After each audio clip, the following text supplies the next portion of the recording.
चाहे ब्रह्मा कहो चाहे विष्णु कहो महादेवा। ओम नमो भगवते वासुदेवा। ओम नमो भगवते वासुदेवा। नमस्कार दोस्तों, आज मैं आपको खटतीला एकादशी व्रत में सुनी जाने वाली 11 माता की कृपा की कहानी सुनाने जा रही हूँ। प्रेम से बोलिए 11 माता की जय हो। एक समय की बात है, एक गांव में एक माँ बेटे रहते थे। दोनों सभी 11 का व्रत किया करते थे, लेकिन उन्हें 11 व्रत का कोई भी फल नहीं मिला। तब एक दिन बेटा कहता है, हे माँ, आप तो कहती हैं कि 11 का व्रत करने से विष्णु भगवान मनचाहा इच्छा पूर्ण करते हैं, लेकिन हे माँ, हमने तो सभी 11 का व्रत किया, लेकिन हमें अभी तक फल क्यों नहीं मिला। फिर माँ ने कहा, हे बेटा, एक ना एक दिन फल जरूर मिलेगा। लेकिन बेटे ने कहा, माँ, मैं भगवान से मिलने के लिए जा रहा हूँ। मैं भगवान से मिलकर पूछूंगा कि हमें 11 के व्रत का फल कब मिलेगा। माँ ने अपने बेटे को बहुत समझाया, लेकिन बेटा नहीं माना। रास्ते की रोटी लेकर घर से निकल पड़ा। चलते चलते बहुत दूर जंगल के बाहर गया तो दूसरा गांव आ गया। वहाँ उसे एक सेठ मिला। वह सेठ बहुत दुखी और उदास होकर बैठा था।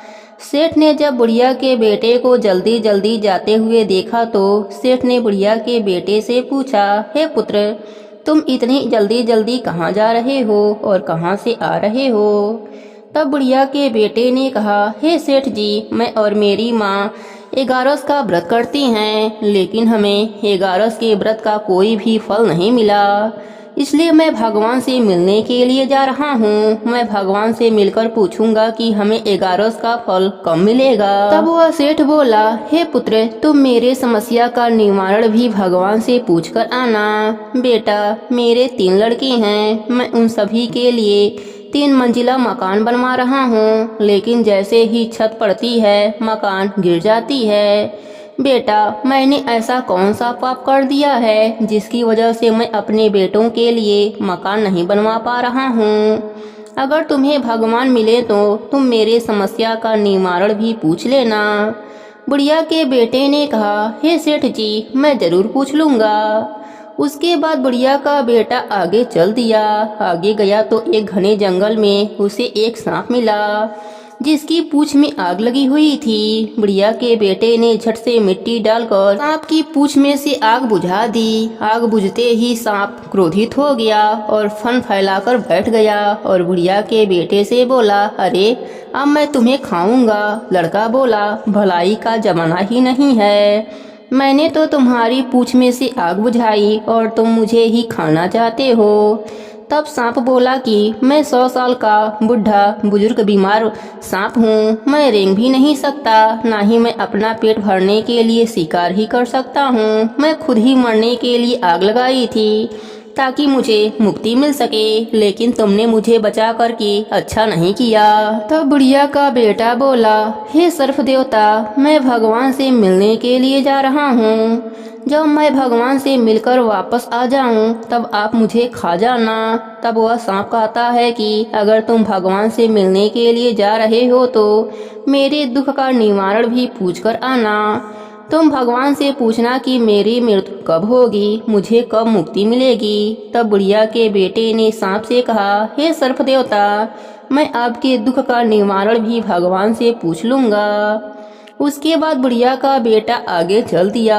आगे जाने पर उसे एक विशाल नदी मिली। जैसे ही बुढ़िया के बेटे ने नदी पार करने के लिए नदी में उतरा, वह नदी में तैरने लगा। उसी समय एक मगरमच्छ ने उसकी टांग पकड़ ली। फिर मगरमच्छ बोला, मैं तुम्हें खाऊंगा। बुढ़िया के बेटे ने कहा, हे मगरमच्छ भाई, आप मुझे मत खाइए, मैं भगवान से मिलने के लिए जा रहा हूँ। जब मैं भगवान से मिलकर वापस आ जाऊं तब आप मुझे खा जाना। तब मगरमच्छ ने कहा, मैं तुम्हें एक शर्त पर छोड़ सकता हूँ, अगर तुम मेरे दुख का निवारण भगवान से पूछकर आओ तो मैं तुम्हें नहीं खाऊंगा।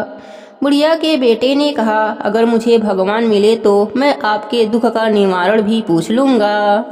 तब मगरमच्छ ने कहा कि मैं जल में रहता हूँ, जल में खाता हूँ, फिर भी मेरी गला हमेशा जलती रहती है, मेरे गले में हमेशा जलन रहती है, मेरी प्यास कभी नहीं मिटती। तब बुढ़िया का बेटा बोला कि मैं भगवान से आपके दुखों का निवारण भी पूछ लूंगा। इस तरह बुढ़िया का बेटा आगे चल दिया। चलते चलते एक पीपल के पेड़ के नीचे बुढ़िया के बेटे को एक ब्राह्मण देव बैठे दिखे। वह ब्राह्मण देव बुढ़िया के बेटे से बोले, अरे भाई, तू कहाँ से आ रहा है और तू कहाँ जा रहा है? बुढ़िया का बेटा बोला, हे ब्राह्मण देवता, मैं भगवान विष्णु से मिलने के लिए जा रहा हूँ। मैं उनसे मिलकर उनसे पूछूंगा कि मैंने और मेरी माँ ने सभी 11 का व्रत किया, लेकिन हमें 11 व्रत का कोई भी फल अभी तक क्यों नहीं मिला? हमें 11 के व्रत का फल कब मिलेगा? मैं यही भगवान से मिलकर पूछूंगा। तब वह ब्राह्मण देव बोले कि अरे, तू भगवान को कैसे पहचानेगा? तब वह लड़का बोला, मैं उन्हें जरूर पहचान लूंगा। तभी वह ब्राह्मण भगवान विष्णु के रूप में साक्षात प्रकट हो गए, साथ में 11 माता भी प्रकट हो गईं। बुढ़िया का बेटा भगवान के चरणों में और 11 माता के चरणों में गिर पड़ा और भगवान के चरण पकड़कर रोने लगा और बोला, हे प्रभु, मैंने और मेरी माता ने सभी 11 का व्रत किया है, लेकिन हमें 11 व्रत का अभी तक फल क्यों नहीं मिला? क्या हमारे व्रत में कोई गलती हो गई है? कृपया करके आप हमें बताइए। तब भगवान बोले, हे पुत्र, तुम वापस घर जाओ, तेरी काकी को एक कन्या पैदा होगी, तू उससे पूछना, वही तुम्हें बताएगी कि तुम्हें 11 व्रत का फल कब मिलेगा। तब बुढ़िया के बेटे ने रास्ते में जो भी दुखी लोग मिले थे उनके दुख का निवारण पूछा। भगवान ने कहा कि मगरमच्छ पहले के जन्म में एक ज्ञानी विद्वान पंडित था, लेकिन उसने अपना ज्ञान, अपनी विद्या नहीं बांटी, इसलिए उसके गले में जलन रहती है। वह अपने पूर्व जन्म के पापों का फल भोग रहा है। ऐसा करना, तुम उसका ज्ञान सुन लेना, उसके गले की जलन खत्म हो जाएगी और उसको मुक्ति भी मिल जाएगी।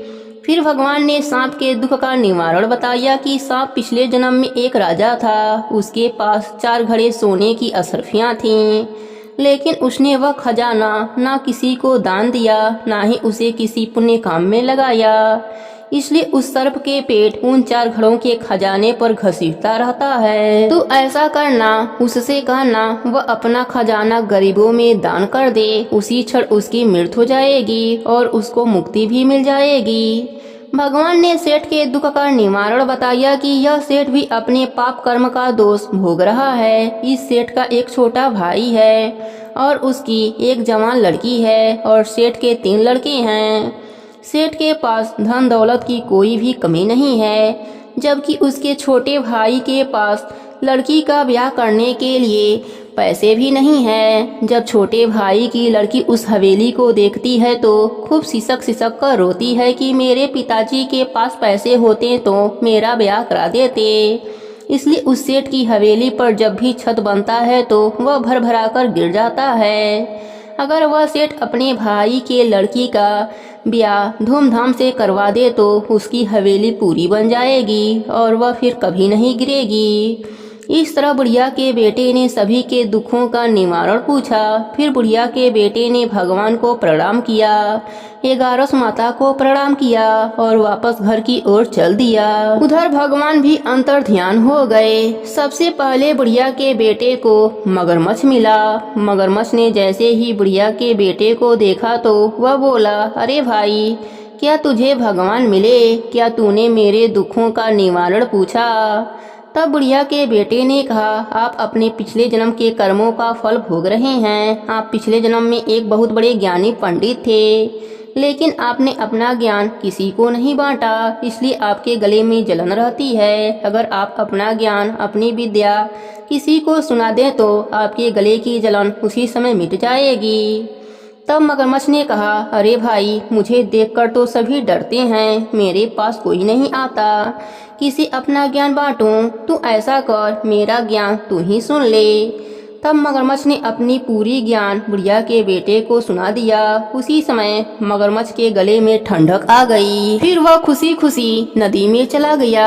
इस तरह बुढ़िया का बेटा आगे चल दिया। आगे उसे सांप मिला। सांप ने भी बुढ़िया के बेटे को देखकर पूछा कि तुझे भगवान मिले क्या, तूने मेरे दुखों का निवारण पूछा। तब बुढ़िया के बेटे ने सर्प से कहा, हे सर्प देवता, मैंने भगवान का दर्शन किया और मेरे दुख का निवारण भी हो गया और मैं आपके दुख का निवारण भी भगवान से पूछकर आ रहा हूँ। हे सर्प देवता, आप पूर्व जन्म में एक राजा थे। आपके पास 4 घड़े भरे हुए सोने के खजाने हैं। आपने ना तो उस धन को दान दिया, ना ही उस धन को किसी पुण्य कार्य में लगाया। इसलिए आपका पेट उन 4 घड़ों के ऊपर घसीटता रहता है। भगवान ने कहा है कि आप अपना यह 4 घड़े भरे हुए धन किसी गरीब को दान कर देंगे तो उसी क्षण आपकी मुक्ति हो जाएगी।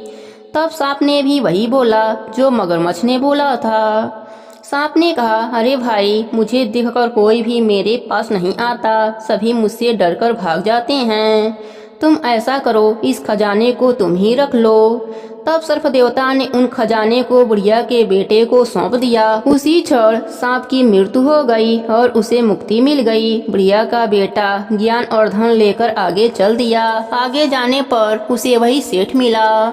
सेठ ने भी बुढ़िया के बेटे से पूछा, अरे भाई, क्या तुझे भगवान मिले क्या, तूने मेरे दुख का निवारण पूछा। तब बुढ़िया के बेटे ने सेठ से कहा, हे सेठ जी, मुझे भगवान मिले और दर्शन भी किया और मैं आपके दुख का निवारण भी पूछकर आ रहा हूँ। आपके दुख के निवारण के लिए भगवान ने कहा है कि आपके जो छोटे भाई हैं उसकी जवान कुंवारी लड़की का विवाह धूमधाम से करवा दो। जिस दिन आप अपने छोटे भाई के लड़की का विवाह धूमधाम से करवा दोगे उसी क्षण आपका महल भी जुड़ जाएगा।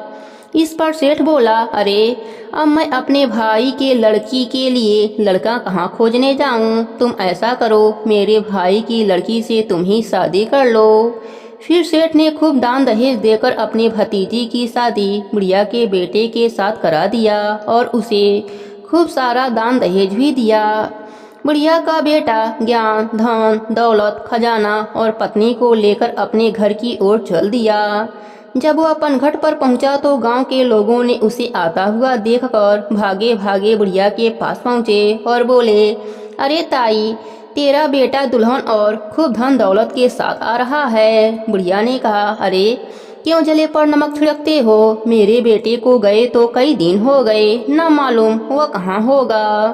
तभी उसने सामने से बेटे बहू को आते हुए देखा तो झट से बुढ़िया आरती की थाली लेकर आई। बेटे बहू की आरती करी और उसे घर के अंदर लाई। खूब मंगल गीत गाए। उनका घर अन्य धन से भर गया।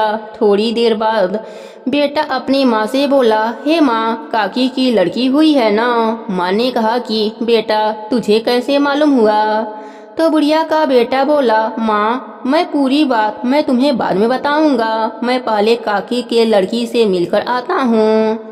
बुढ़िया का बेटा उसी क्षण काकी के घर पहुँच गया और उसकी 3 दिन की लड़की से पूछने लगा, अरे मेरी प्यारी बहन, बताओ तो 11 का फल हमें कब मिलेगा। तभी वहाँ आकाशवाणी हुई। आकाशवाणी में कहा गया, अरे भाई, तुझे विद्या मिली, धन मिला, पत्नी मिली और अब भी पूछता है कि तुझे 11 का फल कब मिलेगा। बुढ़िया का बेटा मंद मंद मुस्कुराने लगा और वह अपने बहन और काकी से मिलकर वापस अपने घर आ गया। घर आकर उसने अपने माँ को पूरी बात बताई। सभी लोग विष्णु भगवान और 11 माता की जयकारा लगाने लगे। हे विष्णु भगवान, हे 11 माता, जैसे आपने बुढ़िया के बेटे को दिया वैसे ही सबको देना। कहानी कहने वालों को, सुनने वालों को और हुंकारा भरने वालों को भी। कथा अधूरी हो तो पूरी करना, पूरी हो तो मान रखना, सबके व्रत को पूर्ण करना। प्रेम से बोलिए विष्णु भगवान की जय हो, 11 माता की जय हो।